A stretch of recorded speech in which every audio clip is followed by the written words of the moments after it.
સુરત શહેર લિંબાયત વિસ્તારમાં કોંગ્રેસના ઉમેદવાર નાઝીમ બેલીમ, શૈલેષભાઈ અલકા પાટીલ, જિગીશા પાટીલ આજ રોજ પોતાની ઉમેદવારી નોંધાવી હતી.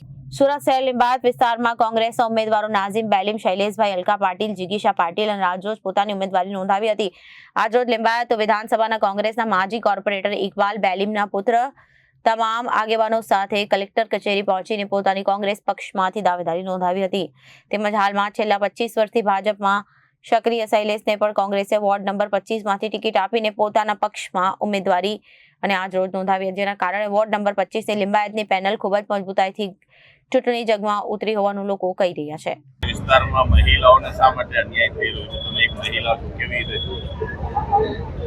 मेरा नाम अलका हरी पाटिल से, मैं 25 नंबर वार्ड में से लड़ने वाली हूँ.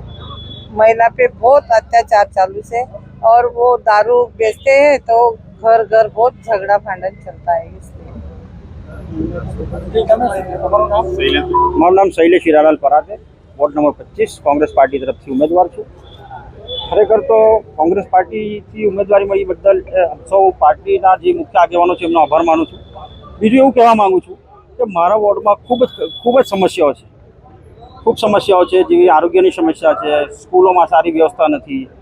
એ બધી વસ્તુની બધી દૂર કરવા માટે અમે ચોક્કસપણે મક્કમપણે કામ કરીશું અને અમારા વોર્ડની તેમજ સુરત શહેરમાં દરેક વિસ્તારના અમારા કોર્પોરેટર ચૂંટાઈને આવે એ પ્રમાણે જો એવું થશે ને અમારો મેયર આવશે તો અમે ચોક્કસપણે આખા સુરતને સ્વચ્છ સુરત નંબર 1 સુરત કરીને બતાવીશું. શૈલેષભાઈ, પાર્ટીએ તમારા પર વિશ્વાસ રાખીને તમને ફર્સ્ટ ટાઈમ કોંગ્રેસ પાર્ટીમાંથી ટિકિટ મળી છે, તો એના માટે શું કહેવા?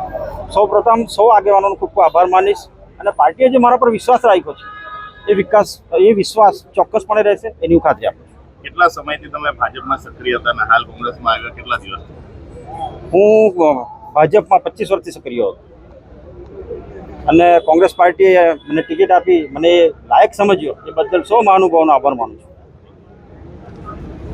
મારું નામ જિગ્નેશા પાટીલ છે. હું પહેલાં તો પાર્ટીનું થેન્ક્સ કહેવા માંગુ છું જેમણે મને ટિકિટ આપી અને હું એ મુદ્દાને લઈને ઉઠાવીશ કે બાળકોનું ભવિષ્ય આગળ જશે, સારી સ્કૂલ અમે ઊભી કરીશું, સારું ભણતર આપીશું અને જે બી નશાખોરી હશે એને અટકાવશું. કારણ કે આપણું જે ભારત છે એ બાળકો પર ડિપેન્ડ છે. જો બાળક સારું હશે તો આપણું ભવિષ્ય સારું થવાનું છે ભારતનું. તો હું એની પર ફોકસ કરી કે બાળકોનું ભણતરને અમે આગળ લઈ જઈશું અને હું આખી પેનલને સાથે જીતીશું. તમે આ પાર્ટીમાંથી ફર્સ્ટ ટાઈમ કોંગ્રેસમાં ઉમેદવારી નોંધાવી છે મહિલા તરીકે, કેવો રિસ્પોન્સ મળ્યો? રિસ્પોન્સ તો બહુ સારો મળ્યો છે અને હું એવું માનીશ કે મને એ લોકો સારો હજુ પણ રિસ્પોન્સ આપશે અમારી કામગીરી જોઈને.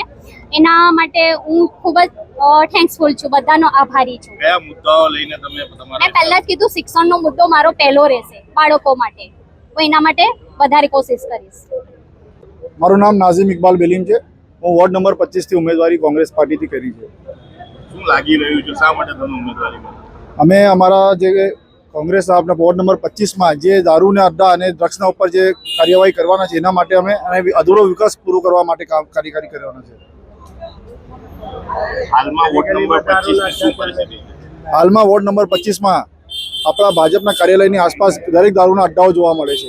એને અમે ખાસ કરીને બંધ કરવા માંગીએ છીએ અને જે અધૂરો વિકાસ છે અને સાફ સફાઈનો જે મુદ્દો છે એને દૂર કરવા માંગીએ છીએ.